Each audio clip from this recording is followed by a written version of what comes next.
Imagine this. Stone corridors, slick with winter damp, winding through Bletsoe Castle like veins through a frozen body. Outside, the wind claws at the walls, dragging snow in vicious sideways sheets across the Bedfordshire fields. Inside, candles spit and tremble in iron holders, their light barely holding back the dark. And then it comes. A girl's scream, not polite, not restrained, not noble. A raw, tearing sound that rips through the night and makes even hardened servants flinch. The cry of a body too young, pushed far beyond what it was ever meant to endure. In a small chamber hung with tapestries to block the cold, 13-year-old Lady Margaret Beaufort grips blood-soaked sheets in her fists. Her hair, a tangle of dark auburn, sticks to her sweat-slick face. Her lips move around half-formed prayers as another wave of pain slams through her like a blade driven straight through bone. The midwives move around her in the flickering light, shadows jumping on the walls as they work. Calloused hands, quick glances, murmured Latin invocations that sound more like desperation than faith. They've seen difficult births. They've seen death in this room. But this is something else. The girl on the bed isn't a woman at the end of a long life, bringing one last child into the world. She is the beginning of her life, and she is already being destroyed for a future she barely understands. Outside, snow piles up quietly against the castle walls. The night is deep and black. Somewhere in the distance, dogs bark and fall silent again. England sleeps, unaware that in this cold room, the boy who will become Henry VII is fighting his way into the world through the torn body of a child. No one in that chamber can see the full weight of what is happening. They don't yet know that this boy will end the Wars of the Roses, found the Tudor dynasty, and reshape the fate of a kingdom.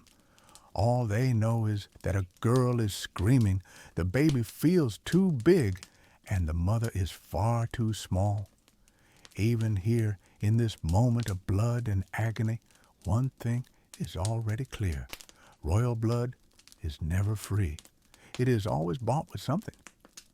Tonight, the price is Margaret Beaufort. She was born around May 1443 in this same Bletsoe Castle.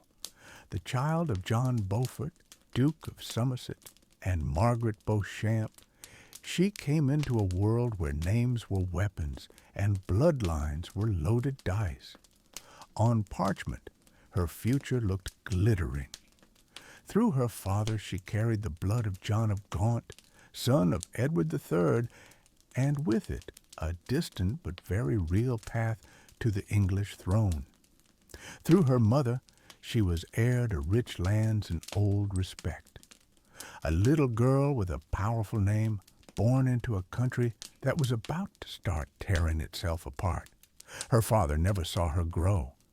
John Beaufort returned from France a broken man.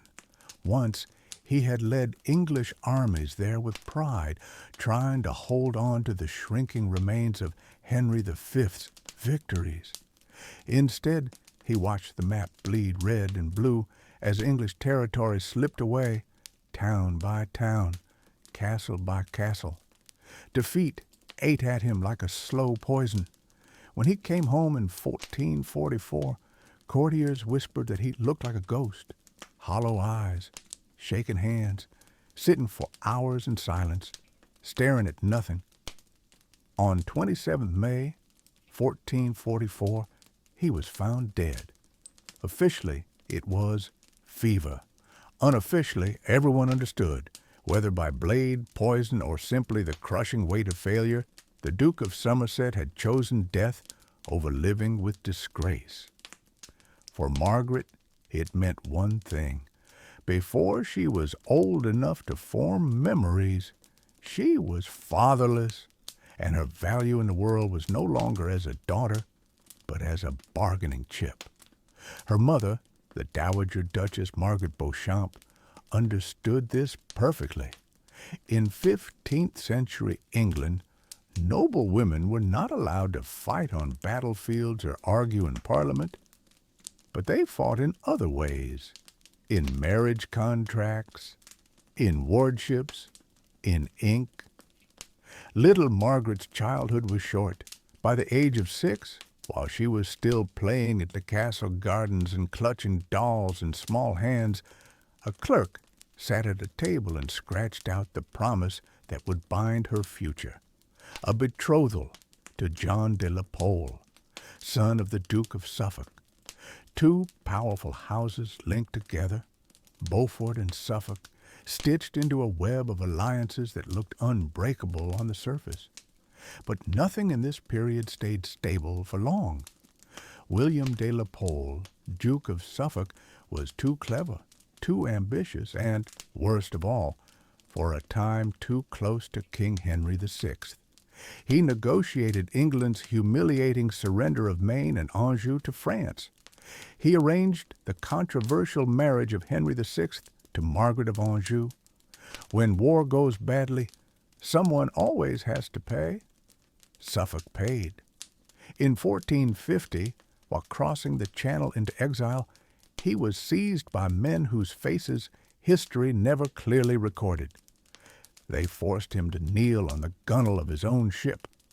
The sword they used to behead him was dull, the arm that swung it uncertain. It took several blows to sever his head. Blood and salt spray mingled over the side as the English Channel claimed his corpse. His fall dragged his whole network down with him.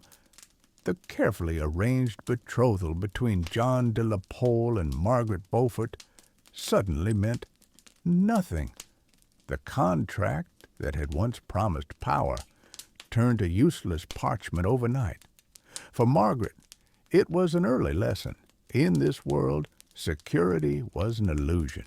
One man's disgrace could erase your future in a single tide. Her mother moved quickly.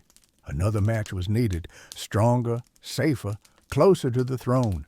This time, they aimed directly at the royal family. There is a point in almost every powerful woman's story from this era where she stops being a little girl and becomes a piece on a board.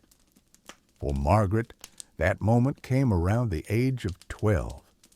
Her new husband-to-be was Edmund Tudor, Earl of Richmond. Edmund's blood was not ancient like the Beauforts, but he had something far more valuable in the current game: the king's favor. His father, Owen Tudor, had secretly married Catherine of Valois, the widow of Henry V.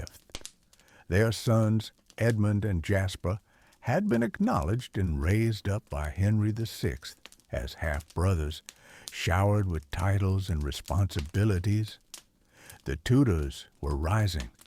The Beauforts were dangerous. The marriage between Edmund and Margaret tied those threads together. The wedding took place at Bletsoe Castle. The great hall was hung with tapestries showing battles long past, knights whose names no one remembered spilling blood for kings who were now dust. In the chapel where they spoke their vows, Margaret's ancestors lay carved in stone, hands folded, eyes staring eternally at the vaulted ceiling. Edmund was in his mid-20s. Margaret was about 12. The priests spoke Latin, but the guests watched. The political meaning was obvious to every adult in the room. A child with Beaufort blood would give the Lancastrian cause a new anchor. No one asked what that meant for the little girl in the heavy dress, repeating words she had been taught, barely understanding that her life had just been signed away. There was no waiting for her to grow older. A noble girl's body was not hers. It belonged to her lineage. The marriage was consummated. That night is not recorded in detail anywhere. Margaret herself never spoke of it later, but her body would carry the evidence for the rest of her life. At 12, almost 13, she was still growing. Her hips were narrow, her bones not fully developed. Yet she was pushed into a role that would have been dangerous, even for a woman 10 years older. Within months, the earliest signs appeared: missed courses, a change in appetite, the subtle shift in posture as she guarded her stomach without even thinking about it. Her attendant smiled with relief. Her mother watched with quiet fear, because she knew, better than any physician, that she had been 18 when she gave birth. Margaret was 13, small, slight, and already carrying England's expectations inside her. Edmund Tudor never saw his child. In the autumn of 1456, war caught up with him. Tension between the houses of Lancaster and York was hardening into open conflict. Edmund was in Wales, enforcing royal authority and preparing for the possibility of larger fighting. At Carmarthen Castle, he was captured by Yorkist forces. What exactly happened next is blurred by propaganda and silence. Some said he died of plague in his cell. Convenient, nameless, unremarkable disease. Others whispered that he was allowed to sicken without help, or quietly murdered to remove a royal half-brother before war began in earnest. Prison walls keep secrets well. By November 1456, Edmund Tudor was dead. Somewhere in a chill chamber, a scribe dipped his quill and wrote the simple Latin phrase that ended a life and changed another forever. Margaret was 13, widowed, and heavily pregnant. When the news reached her, she was at Lamphay Palace in Pembrokeshire, the property where she had been sent to await the birth. The messenger arrived soaked with rain and mud, his horse nearly collapsing beneath him. He found her in the chapel, kneeling before an altar, praying for her husband's safe return. He didn't have to speak. She saw it in his face. Grief in that era was rarely private. Servants knew. Guards knew. The household registered the shift. Whispers spread along corridors. A young widow, an unborn child, a dead father, and hanging over it all, the smell of civil war starting to burn through England like slow fire under dry grass. Edmund's younger brother, Jasper Tudor, stepped into the gap. He took responsibility for Margaret, not out of romance, but out of duty, strategy, and perhaps genuine affection.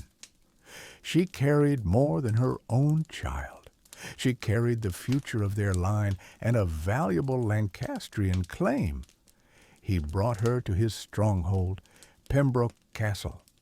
Pembroke in winter was not a welcoming refuge. The castle sat on a limestone outcrop above the Pembroke River in Wales, its walls thick, its towers scarred from older sieges. The sea wind blew straight in from the estuary, slipping through every crack, moaning in arrow slits, rattling shutters at night. It was built for survival, not comfort. Margaret traveled there in a horse-drawn litter.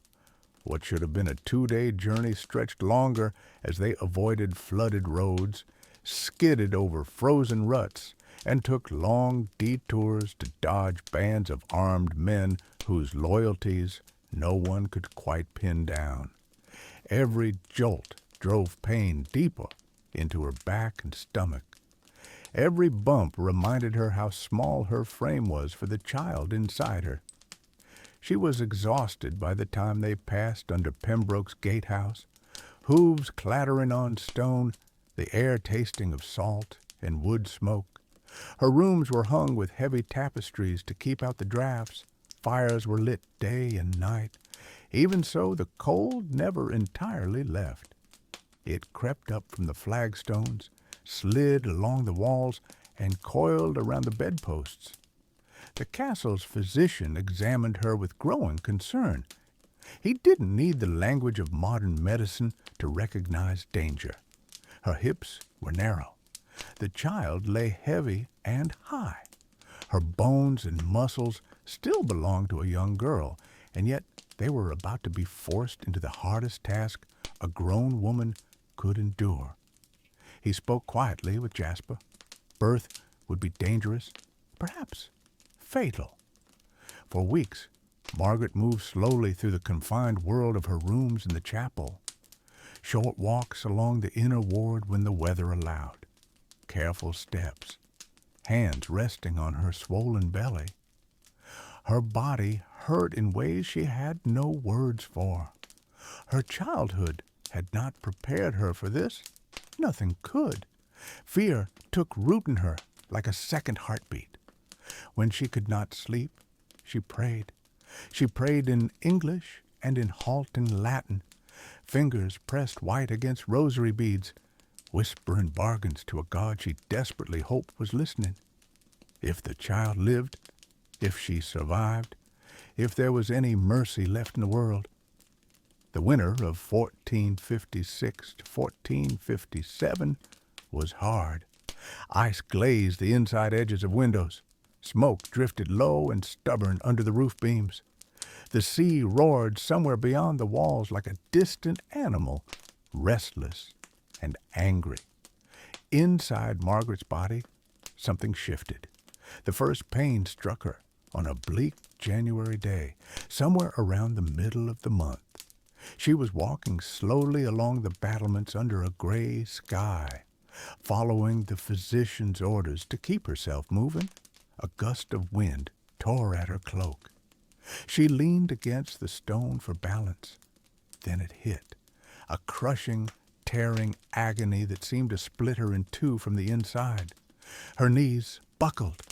One of her ladies caught her under the arms as she gasped, eyes wide, unable to draw breath, the world narrowing to a white haze of pain. The second pain came moments later, deeper, more insistent. Labor had begun. They carried her back through the corridors, footsteps echoing in frantic rhythm. Servants scattered to make way. Doors slammed open. The midwives, already on alert for this moment, dropped whatever they were doing and converged on her chamber. They had delivered countless babies. They did not like what they saw. A child trying to give birth to a child. The head midwife, a woman with 30 years of hard experience in cold rooms like this, ran practiced hands over Margaret's belly. Her face did not soften. Her eyes met the physician's in a brief, sharp exchange that said everything. This would not be easy. Her attendants stripped off her outer clothes and settled her on the bed. Tapestries muffled the sound of the rising storm outside, but inside the room the air crackled with a different electricity, controlled panic. Her world shrank to four walls and a bed. Her life narrowed to a series of waves, pain rising, crashing, receding just long enough for her to drag in a breath, whisper a prayer, and then breaking over her again, harder than before. Hours passed. Candles burned low, replaced, then burned low again. The chamber filled with the bitter smoke of herbs thrown onto the brazier, lavender for calm, rosemary for strength, other plants whose names were passed down through generations of women who had seen too much suffering to waste words on theory. Margaret screamed until her voice failed. Then she made smaller sounds, hoarse gasps, animal whimpers, the instinctive noises of a body fighting for its own survival. Sweat soaked her shift. Her hair stuck to her face. Her fingers clawed at the sheets as if she could rip herself free from the pain. Outside the door, Jasper Tudor paced the stone corridor like a trapped wolf. He could hear everything, every cry, every stretch of silence in between. He commanded men in battle. He had seen armor split, skulls cracked, blood freeze on fields of snow. None of that made this any easier. The knowledge that behind a single wooden door the fate of his house might be decided by something as fragile as a girl's strength and a baby's heartbeat. Inside, the midwives worked until their arms ached. They changed Margaret's position. They tried to ease the baby's way with practiced hands. They murmured in her ear, telling her to breathe, to push, to hold on for just one more contraction, just one more, just one more. Time lost meaning. Night bled into day. Margaret's body, still not fully grown, was being ruined from the inside, tearing, stretching beyond what it could take. Somewhere in the chaos, she drifted in and out of awareness, clinging only to the sound of her own voice, whispering fractured prayers. Finally, the physician was called back to the bedside. The baby's heartbeat, heard with an ear pressed against skin, felt as a faint rhythm under his palm, was faltering. Margaret's pulse fluttered weakly at her throat. Her skin had gone ashen, lips cracked, eyes glassy. A decision had to be made. They chose the narrowest path. A brutal manual extraction, one last attempt to drag the child into the world without killing them both. The head midwife crossed herself once. Then she went to work. What happened in the next minutes would scar Margaret's body forever. There was no clean surgery here, no sterile light. Only human hands, blood, pain, and the thin line between life and death.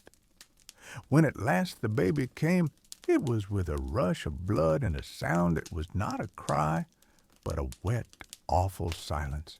For a heartbeat, no one moved. The infant lay limp in the midwife's hands, pale, slick with blood and birth fluid. In that instant, the room felt suspended, as if even the wind outside were holding its breath. Then the midwife acted. She cleared the child's mouth and nose with swift, practiced motions. For a moment, nothing. And then, thin at first, then fiercer, a wail. A sharp, angry cry tore through the chamber. Henry Tudor had arrived. Margaret heard that cry as if from a great distance. Her vision was blurred. The world tilted in and out of focus. Every inch of her body burned or throbbed or felt frighteningly numb.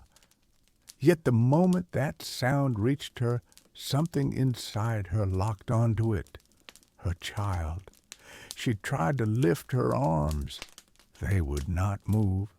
The midwife laid the baby on her chest for a heartbeat, just long enough for skin to touch skin, for Margaret to glimpse a scrunched, furious face, a damp tuft of dark hair, a tiny clenched fist. Then he was gone again, carried away to be cleaned, wrapped, inspected, measured against the expectations of a world that did not know yet what he would become. Her eyes followed as far as they could. Then the fever began. The damage to her was severe, tearing deep inside, blood loss that left her light as smoke. The physician and midwives did what they could, binding, stitching in the crude way of the time, applying poultices, forcing wine and broth past her cracked lips. For days, she drifted on the edge. Sometimes she woke enough to see the dim outline of a crucifix on the wall, the blurred shapes of women moving around her bed, the orange glow of the fire. Sometimes she thought she saw Edmund's face. Sometimes she thought she heard her own father's voice. Sometimes she saw nothing but gray. In the quiet moments, when the pain receded just enough, she became dimly aware of another sound, a baby's cry. Her son was alive. She was, somehow, still alive. But her body was not what it had been. The birth had permanently damaged her insides. The physician knew it, though he didn't have the words we would use now.